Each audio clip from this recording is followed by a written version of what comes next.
आज हम बात करेंगे आदिवासी अंचल में भोली भाली जनता के स्वास्थ्य के साथ हो रहे खिलवाड़ पर प्रशासन ने क्या एक्शन उठाया। साथ ही बताएंगे कल से नाथद्वारा में शुरू हो रही मुरारी बापू की रामकथा को लेकर क्या तैयारियां की गई हैं। नमस्कार, मैं हूं भावना व्यास। आपने अभी तक हमारा चैनल सब्सक्राइब नहीं किया है तो कर ले, साथ ही बेल आइकन दबा दें ताकि नोटिफिकेशन आपको समय पर मिलता रहे।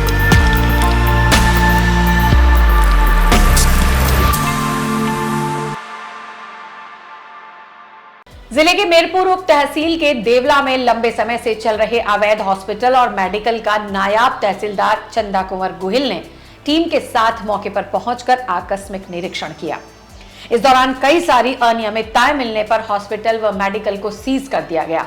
टीम के संचालक के खिलाफ मुकदमा भी दर्ज करवाया है। जानकारी के अनुसार एसडीएम के निर्देश पर नायब तहसीलदार चंदा कुंवर ने मेडिकल टीम, पुलिस जाब्ते के साथ हॉस्पिटल का आकस्मिक निरीक्षण किया। मौके पर किसी के भी पास डॉक्टर, नर्सिंग स्टाफ और मेडिकल स्टोर चलाने के लिए फार्मासिस्ट की डिग्री नहीं थी। हॉस्पिटल और मेडिकल स्टोर पूरी तरह से अवैध रूप से संचालित हो रहा था। इस पर टीम ने उसको सीज कर अग्रिम कार्रवाई के लिए सीएमएचओ और उच्च अधिकारियों को लिखा। इसको लेकर टीम ने संचालक पर बेकरिया थाने में मुकदमा भी दर्ज करवाया। ग्रामीणों ने बताया कि संचालक हॉस्पिटल की आड़ में लोगों की जान के साथ खिलवाड़ कर रहा था। इसकी शिकायत लंबे समय से आम जन अधिकारियों से कर रहे थे, लेकिन बावजूद इसके जनप्रतिनिधियों और अधिकारियों के संरक्षण से अवैध रूप से हॉस्पिटल और मेडिकल संचालित हो रहा था। श्री जी की धरा नाथद्वारा में संत कृपा सनातन संस्थान की ओर से 29 अक्टूबर से 6 नवंबर तक आयोजित होने वाले विश्वास स्वरूपन लोकार्पण महोत्सव का आगाज शनिवार को होगा। विश्व की सबसे ऊंची शिव प्रतिमा विश्वास स्वरूपम के लोकार्पण पर आयोजित मुरारी बापू की रामकथा के आयोजन की सभी तैयारियां पूर्ण हो चुकी हैं। मुरारी बापू शुक्रवार को नाथद्वारा पहुंचे। कथा स्थल पर गुरुवार को वैदिक मंत्रोच्चार के साथ पवन पुत्र हनुमान का आह्वान करते हुए ध्वजा चढ़ाई गई। आपको बता दें कि तत्पदम संस्थान की ओर से विश्व की सबसे ऊंची शिव प्रतिमा गणेश टेकरी पर स्थापित की गई है। लोकार्पण महोत्सव के तहत 29 अक्टूबर से 6 नवंबर तक प्रतिदिन रामकथा का आयोजन किया जाएगा। 29 अक्टूबर को प्रथम दिन शाम को 4 बजे से रामकथा का आयोजन होगा तथा दूसरे दिन से कथा विसर्जन तक प्रतिदिन सुबह 10 बजे से रामकथा का आयोजन होगा। शहर में कुछ दिनों पहले लवाजमे के साथ सिटी स्टेशन के बाहर से अतिक्रमण हटाने के बाद धीरे धीरे फिर से अतिक्रमणकारी सक्रिय होने लगे हैं। इसको लेकर अतिक्रमण समिति के अध्यक्ष व पार्षद छोगालाल भोई ने मिट्टी के पड़े ढेर को देखकर अफसोस व्यक्त करते हुए अपने ही नगर निगम बोर्ड पर सवालिया निशान लगाए। भोई ने एक वीडियो बनाकर अपनी लाचारी जाहिर की और कहा कि हमने जोश खरोश के साथ अतिक्रमण हटाया था, लेकिन तोप वाली माता के आसपास अतिक्रमणकारी फिर से सक्रिय हो गए हैं। उन्होंने नगर निगम में मिली भगत के आरोप लगाते हुए अपने ही नगर निगम बोर्ड पर सवालिया निशान खड़े कर दिए। भोई ने यह भी कहा कि बड़े अधिकारी अगर इस दर्द को समझें तो 5 मिनट के अंदर अतिक्रमण करने वालों पर प्रभावी कार्रवाई हो सकती है, लेकिन ऐसा नहीं होने पर उन्होंने अफसोस जताया। उन्होंने कहा कि जनता तो चाहती है कि यह अतिक्रमण हटे और सुंदर स्थान बने, लेकिन ऐसा नहीं होना चिंता का विषय है। गौरतलब है कि 1 महीने पूर्व नगर निगम ने पूरे लवाजमे के साथ यहां पहुंचकर अतिक्रमण हटाने की कार्रवाई कर सुर्खियां बटोरी थी, लेकिन फिर से अतिक्रमणकारी सक्रिय होना कहीं न कहीं मिली भगत की ओर इशारा कर रही है। पूर्व में छोगालाल भोई ने अतिक्रमण हटाने को लेकर अपने ही पार्षदों के खिलाफ मोर्चा संभाला था और हर हाल में अतिक्रमण हटाने की बात कही थी। और लगभग बुधवार है और 26 तारीख है। ये देखो, ये मिट्टी का ढेर आ गया है। ये मिट्टी का ढेर वापस, हमने तो बड़ी मुश्किल से ये मिट्टी का ढेर हटाया था, लेकिन मिट्टी का ढेर आ गया। नगर निगम कोई ध्यान नहीं देती है। मुझे लगता है कि नगर निगम मिली हुई है, क्योंकि यहाँ कोई पाबंद नहीं लगाती है। हमने बड़ी मुश्किल से इस तोप माता के नीचे ये अतिक्रमण हटाया था। ये सड़क के लेवल से हमने मिट्टी हटाई थी, लेकिन ये हटा दिया। मैं अतिक्रमण समिति अध्यक्ष छोगालाल, क्योंकि ये रास्ता ये यहाँ तक तो कच्ची बस्ती ठीक है, लेकिन ये इसके आगे देखो, ये फिर मिट्टी के ढेर आने लग गए हैं। कुल मिलाकर अब किसको बताऊं, मुझे लग रहा है नगर निगम के मैं मुझे कोई प्रेस कॉन्फ्रेंस करनी पड़ेगी। ये देखिए, ये एक ही स्लॉट का है, आपका चोगालाल भोई। भारतीय जनता पार्टी के अनुसूचित जाति मोर्चा द्वारा बस्ती संपर्क अभियान चलाकर अनुसूचित जाति के लोगों को घर घर जाकर जागरूक कर केंद्र सरकार की योजनाओं की जानकारी दी जा रही है। शुक्रवार को अनुसूचित जाति मोर्चा के पदाधिकारियों ने प्रेस वार्ता कर बताया कि जनता पार्टी के अनुसूचित मोर्चा द्वारा बस्ती संपर्क अभियान चलाया गया है, जिसमें सरकार की जो योजना है उसके बारे में लोगों को जानकारी दी गई है।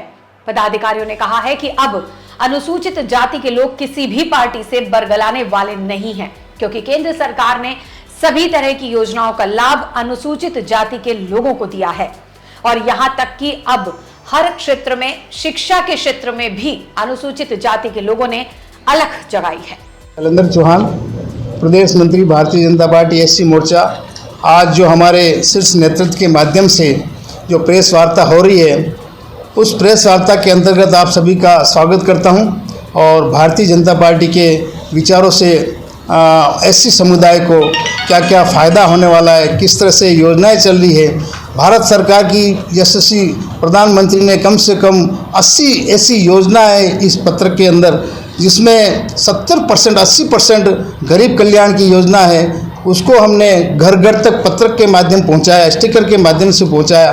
प्लस जो 12 मंडल हैं हमारे ज़िले में, उन 12 मंडलों में बीम चौपाल लगाकर व्यक्ति से संपर्क करके जो वहाँ के रिटायर्ड पर्सन है, जो साधु सन्यासी है, जो बुद्धिजीवी है, उनको जाके 80 योजना के बारे में विशेषकर बताया, उनके लाभ के बारे में बताया। और उस बस्ती के अंदर जिन जिन लोगों के अंदर जो काम नहीं हुए, जो अत्याचार हुए, जो उनके साथ सुविधा आई, उनको हमने हल किया, उनको सेटिस्फाई किया। और इसके अलावा जो योजना है, कोई संपर्क। उदयपुर की 4वीं सेन ने फिनलैंड में हेयर ड्रेसिंग में मेडल ऑफ एक्सीलेंस भारत के नाम करके लेक सिटी का नाम रोशन किया है। शुक्रवार को फिनलैंड से उदयपुर पहुंचने पर 4वीं का स्वागत किया गया। अशोक पालीवाल ने बताया कि पुला स्थित प्रभात हेयर एंड ब्यूटी एकेडमी पर उनके पिता भरत सेन, कांता सेन, सहयोगी श्वेताशा पालीवाल, प्रदीप वैद एवं सेन शोर कलाकार मंडल के अध्यक्ष दिलीप सेन, सचिव Hemant Sen, lake city beauty club सचिव Anita Gehlot, hair and beauty organisation के अध्यक्ष कनक सिंह, सचिव Bharti Sen, Rotary club of Udaipur Panna के अध्यक्ष महेश सेन, सचिव हिमांशु टेलर सेन, समाज विकास संस्थान के अध्यक्ष राजकुमार सेन एवं सचिव ओम प्रकाश बारबर सेन, नवयुवक के अध्यक्ष मनीष सेन एवं सचिव रवि सेन द्वारा भव्य स्वागत किया गया। इसकी तैयारी 2016 से चल रही है, क्योंकि मैंने पहले भी 2 times I was silver medalist. इस साल मुझे ये मेरी बहुत ही गोल्डन अपॉर्चुनिटी थी कि मैंने इस साल गोल्ड जीता इंडिया के लिए, और इसी तरह मुझे इंडिया के लिए चांस मिला कि मैं इंटरनेशनल लेवल पे अपनी कंट्री को रिप्रेजेंट करूं हेयर ड्रेसिंग सेक्टर में। अवार्ड होता है इंटरनेशनल कंपटीशन का, जहाँ पे स्किल्स के बारे में ट्रेनिंग दी जाती है, जो कि आत्मनिर्भरता का नारा है कि इसके बाद रोजगार को डेवलप कैसे किया जाए।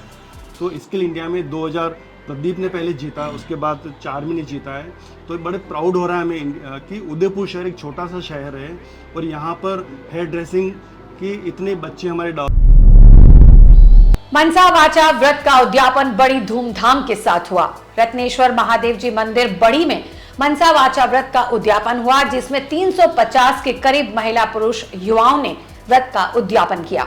मंदिर पुजारी कृष्णलाल चौबीसा एवं संतोष चौबीसा ने बताया कि इस वर्ष लोगों में इस व्रत को लेकर काफी उत्साह देखा गया एवं बढ़ चढ़कर लोगों ने व्रत लिया। यह व्रत सभी मनोकामनाएं पूरी करने वाला और सावन माह से शुरू होने वाला व्रत है, जो कार्तिक माह चौथ को उद्यापन किया जाता है। उद्यापन की पूर्व संध्या पर रात्रि को जागरण एवं भजन संध्या का आयोजन किया गया, जिसमें उत्साह पूर्वक भक्तजनों ने आनंद उठाया। आज हमारे बड़ी गांव में मनसा व्रत का उद्यापन चल रहा है और हमारे यहाँ लगभग 300 व्रतार्थी है जो आज उद्यापन कर रहे हैं। ये रत्नेश्वर महादेव का मंदिर लगभग 400 वर्ष पुराना है। महादेव प्रतिवर्ष की बातें इस वर्ष भी अंशापूर्ण महादेव चौथ उद्यापन का आयोजन आज हमारे गांव बड़ी में रत्नेश्वर महादेव के प्रांगण में रखा गया है। करीबन 350 व्रतार्थी जो उद्यापन कर रहे हैं और बहुत ही आनंद की अनुभूति हो रही है। प्रतिवर्ष की बात इस साल भी मतलब। तो ये थे आज के समाचार। कल फिर मिलेंगे, तब तक के लिए नमस्कार।